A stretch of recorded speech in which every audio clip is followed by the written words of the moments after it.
Hello and welcome to Wednesday's Night Out.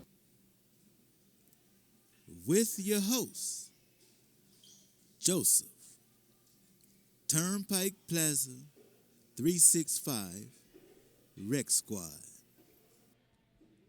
Quotes that will change your life. A curated collection of mind-blowing wisdom. Edited by Russ Kick. Every act of perception is to some degree an act of creation, and every act of memory is to some degree an act of imagination. Gerald M. Eldenman. The Dive from Clawson's Pier by Ann Packer. Part 3. Kilroy was here. Chapter 31. From the plane, I could see the end of winter coming. The snow at the edges of the fields looked tired and gray, and the farmland south of Madison was black with wet, cut into squares by county roads. I imagined I could smell the earth, the scent of it ripening day by day with the thaw. I took a cab from the airport. The buildings I passed seemed squat, the streets wide open and empty. It was the middle of a Thursday afternoon, and after the morning spent flying and the previous night spent making arrangements to leave, I felt dazed. The quiet in the cab had a dreamy feel. Just me and the driver sweeping across a barren landscape. I looked out the window and saw the turn to my apartment. But I didn't feel anything, not a bit of longing to see my old place. My mother's house gazed blankly at the street. I dropped my bag in the front hall and went into the kitchen. The chairs were pushed close to the table. The salt and pepper centered perfectly. On the refrigerator, a magnet held her grocery list. Rice, tomato paste, 75-watt bulbs. I opened the refrigerator and reached for a carton of orange juice. I drank a glassful and put the glass in the sink, then changed my mind and washed it properly, setting it in the drain board. My mother had a dishwasher, but she used it rarely, only when she had opportunity. I went to the phone and dialed Jamie at her parents' house. I didn't have much hope that she'd speak to me, and she didn't. She hung up the phone the moment she heard my voice, as she had six times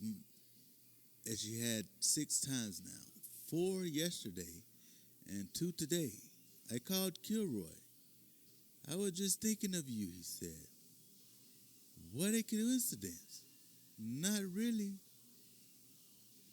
We both laughed, and I thought of how he'd kissed me that morning on 7th Avenue. Kissed me and said, "Okay, go now." So he said, "You're there?" "Yep." Jamie just hung up on me again. Before or after you could say you were back? Before. So what's plan B? Go over there, I guess. Keep me posted. I will. I hung up and left the kitchen. It would be a cold walk to the Fletchers, and I stood in the front hall and looked out the window, not wanting to leave. 10 minutes, I thought 5, and I turned and climbed the stairs. Then wandered around my mother's second floor. Her bedroom caught the late afternoon light. A bar of weak sunlight lying on her neatly made bed. I went over and sat down.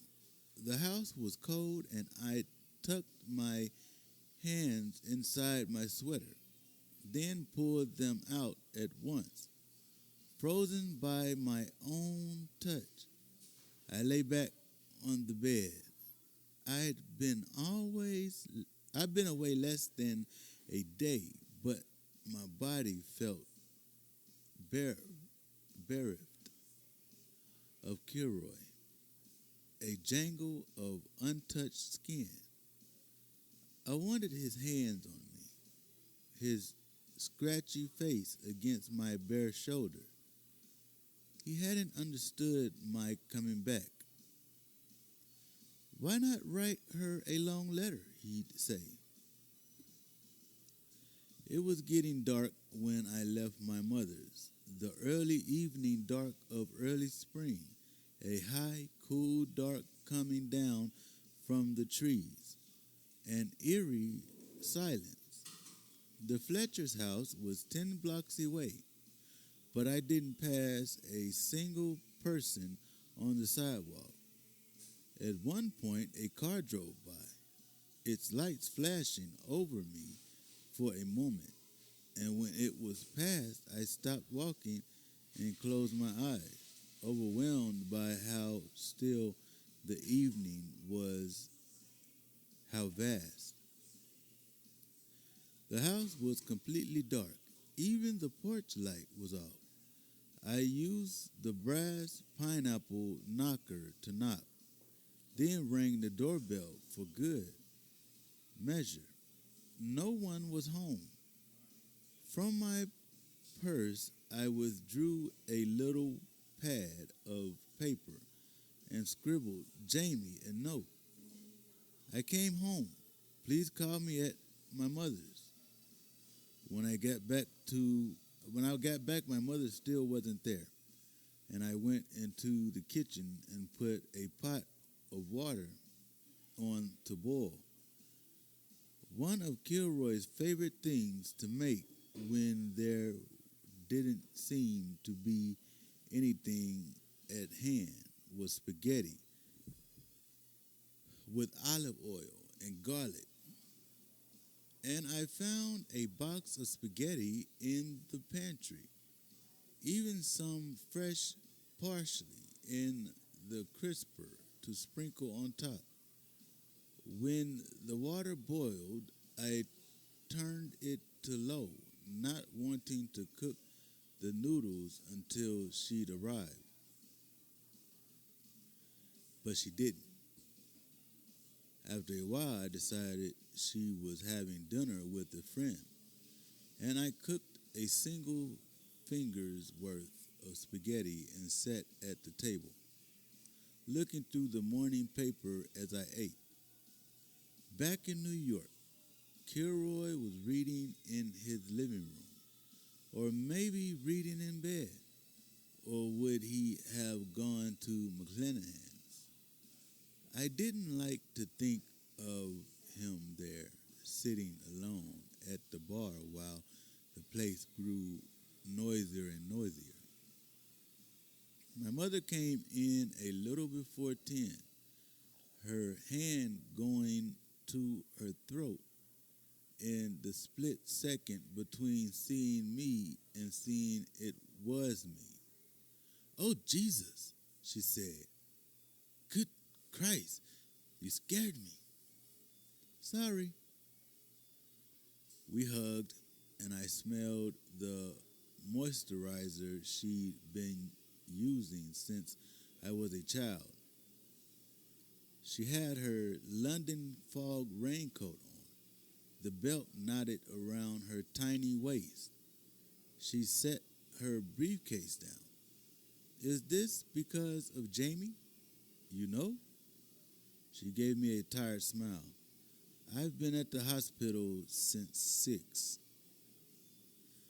It turned out Jamie had called her the previous day, even before she'd called me, called for advice, for help. My mother and I sat in the kitchen, and she told me all about it, how Jamie phoned her from the hospital, how my mother canceled the rest of her appointments so she could go. "I guess things have been difficult at the Fletchers for a long time," my mother said. "Apparently, Miss Fletcher's been taking Valium for a while. And when Lynn started waitressing last summer and coming home so late, she began having a drink or two to calm herself down while she waited." My mother shook her head. "What?" "It's a bad combination. That's pretty well known. I think there are warnings on the volume label." I wondered what this had to do with what had happened to Lynn. Guiltily, I remembered Jamie's complaints about Lynn and her mother. I remembered the summer day when I ran into Jamie and Mrs. Fletcher, how vague Mrs. Fletcher seemed, and how, watching her drive away, Jamie asked if I thought she was on something. I thought she was kidding. "Anyway," my mother continued, "when Lynn came home night before last and Mrs. Fletcher saw her, she broke down. Lynn was well. She had a black eye, among other things, and she was hysterical, of course. Mrs. Fletcher was out of town, and no, Mr. Fletcher was out of town, and Mrs. Fletcher started with the volume and the drinking, too much of both. Lynn didn't call Jamie home until yesterday morning, and by then Mrs. Fletcher was unconscious. Jamie had great presence of mind. She called an ambulance, found the meds. I'm not sure I would have guessed Jamie had it in her, but she did everything right. She called the police and they told her to get Lynn to the hospital. So the two of them drove over, about 5 minutes behind the ambulance. When I got there, Miss Fletcher was in one room having her stomach pumped, and Lynn was being examined in another room, and Jamie was going back and forth between them. I stared at my mother. Talking to Jamie, I hadn't understood the gravity of Miss Fletcher's situation. Are you saying Mrs. Fletcher tried to kill herself? My mother frowned. Whatever her intentions were, Jamie saved her life. The doctor I talked to said another hour or two and it might have been too late. Oh my God, I said. My God. I was horrified. I could hardly believe how cold I'd been to Jamie on the phone. It's not a good time. Jamie had been right to hang up on me, right to refuse to listen when I called back. How is she now, Mrs. Fletcher? Jamie. My mother shrugged.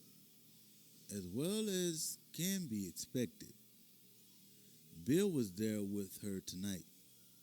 I looked away, and my mother reached across the table and put her hand on mine. It is strange that life's gone on without you. I nodded. Strange but inevitable. My life had gone on too. For a moment, I wished Kilroy were with me taking it all in, so I wouldn't have to explain it to him, so he'd just know.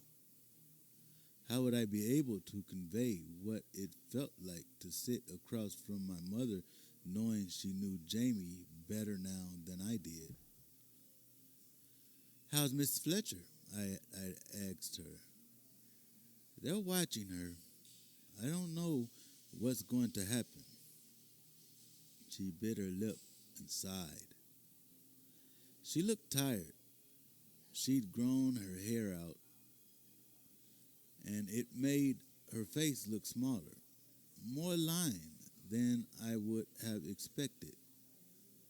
What about Lynn? Do you know how she is? My mother frowned. It's a long road back from something like this.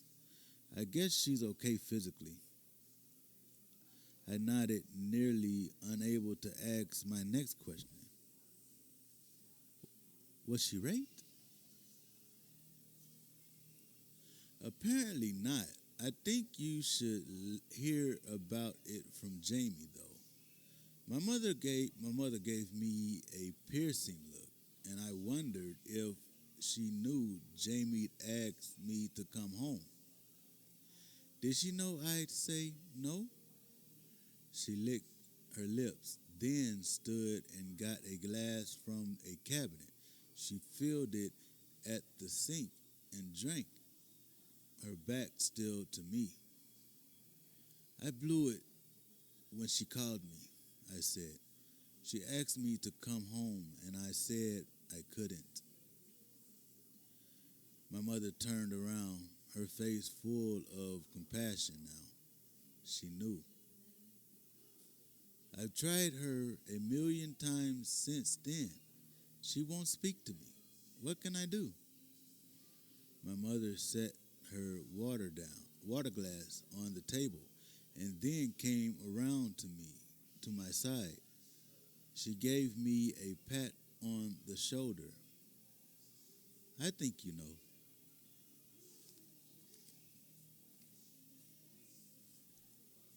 The next morning, I put on a pair of the black pants I'd made in the fall and the velvet shirt I'd bought in January, and I set off for the Fletchers.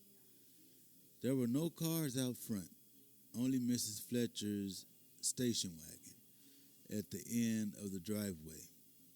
I tapped on the front door, then went around the back and tried the mud room. No one responded, but the door wasn't locked, and I pushed it open and quietly went in. Right away, I saw Jamie's winter coat on a hook, and the sight of it galvanized me, sent me past the basement stairs and right into the kitchen, which smelled ever so slightly of, what was it? Cornbread. It was after 11. After 12 in New York, Kilroy was in Midtown this week, was probably at this very moment buying a hot dog from a street vendor. Before leaving my mother's, I'd spoken with him briefly. Nothing more to report than Mrs. Fletcher's situation. From his short silences, I knew that he was frustrated, that what he really wanted to know was when I'd return. I crept up the back stairs, then tiptoed to Jamie's old room. The door was all but closed, and I drummed my fingers against it softly, pushing it open at the same time. She was in bed, asleep. Bunched in a fetal position, knees bent, arms held close to her body. Her wrists were so tightly flexed that her knuckles touched her chest. Her chin, the backs of her hands. She had scooted down below her pillow, and it lay above her head like a crazy stuffed hat. I stepped in. Jamie's girlhood bedroom was as familiar as my own. There was twining envy wallpaper, cream with dark green accented by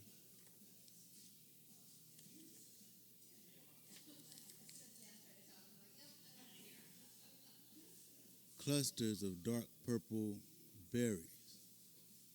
She'd gotten it when we were about 10, and I was insane with envy for the wallpaper and for the gold-edged white furniture and the poster bed. From downstairs, I heard a noise, and I crossed the carpet to the window and saw Jamie's car parked out front, where I was certain it hadn't been 5 minutes ago. I made my way out of her room and down the front stairs to the dining room, where I found her middle sister, Maxie, sitting at the table with a cardboard cup of coffee in hand and a fragile, bored look on her face that didn't change a bit when she saw me.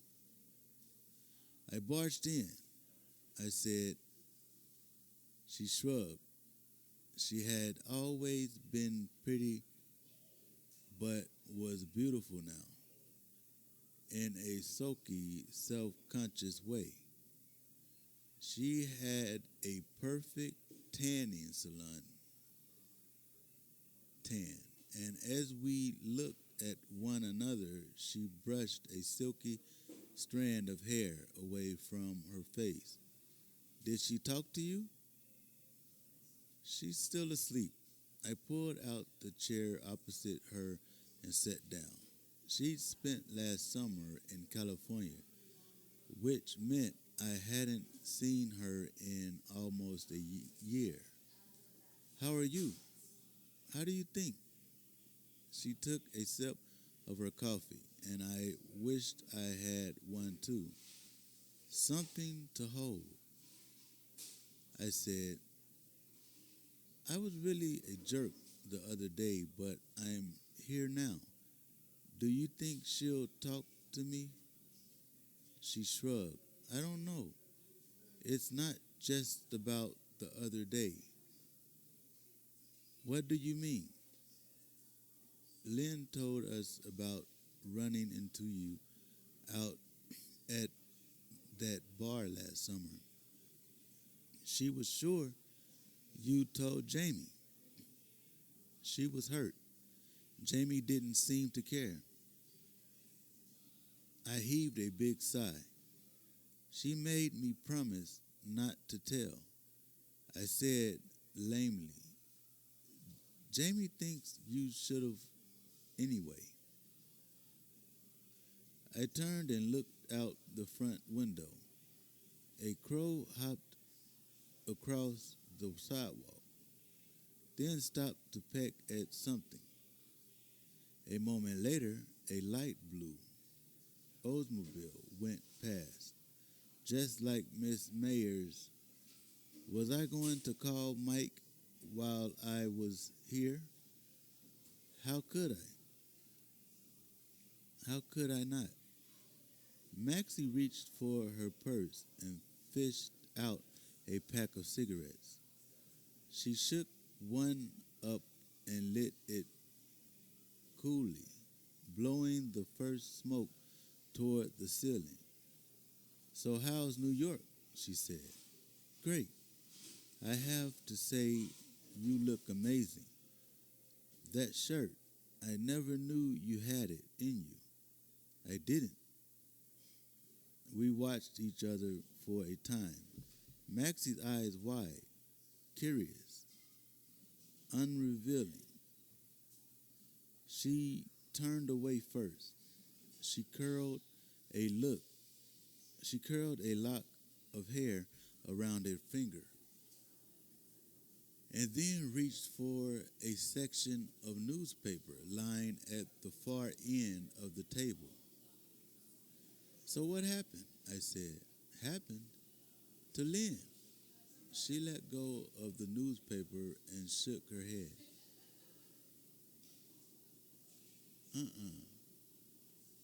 Maxie.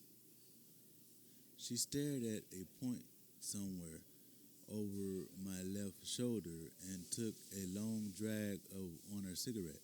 Please. Why should I tell you? I looked down at the table. Why indeed? She blew out a stream of smoke. She had a customer at one of her tables who kept flirting with her. He was alone, and she figured, poor guy, must be lonely. I'll give him a little sugar with his dinner. So she flirted a little, and he asked her out for a drink afterward, and he came on to her, and she freaked out, and he abruptly, Maxie broke off. He what? He beat her up. He gave her a black eye. He hit her on the face and the arms. You should see the bruises on her arms from where he was holding her. And then he forced her into his car and made her suck him off.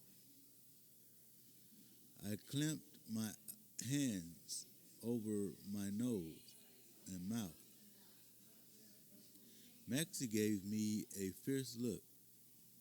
No one knows the last part except me and Jamie, so don't tell, okay? Not even your mom. I won't, I said, shaking my head. I promise. I stared at her. That's awful. Yeah. We looked away from one another. My fault. That's what I was thinking. It was my fault. I'm really sorry, I said. From upstairs, there came a sudden, insistent chirping. Jamie's alarm clock. You should go, Maxie said. I mean, whatever, you can stay, but she was up really late last night, and I don't think. Her voice trailed off, and I stood. I watched her for a moment, sitting there with her cigarette, her golden forearm resting on the table. They weren't the forearms of someone in the middle of something like this. Her hair wasn't the hair of someone in the middle of something like this. The glow of trauma, it was as missing from her as it had been present in Jamie, even asleep. Somehow, everything was resting on Jamie, a huge, terrible weight. I walked back to my mother's. The only sound was the tap on my New York ankle boots against the sidewalk. The last time I'd seen Jamie had been a day or two before I left for New York. We got iced coffee to go and then walked over to Lake Mandata and sat together on a bench. What was about to happen between me and Mike sat between us. Huge and unspeakable, she couldn't bear my not talking about it, and I couldn't bear her wanting me to. I have to get going, I said after just 4 or 5 minutes. And when I held out my palm for her, she grudgingly put hers on mine, but wouldn't meet my eye. At my mother's, I called Kilroy. Maxie, he said. What kind of name is that? The Dive from Clausen's Pier by Ann Packer. Turnpike Plaza, 365, Rec Squad.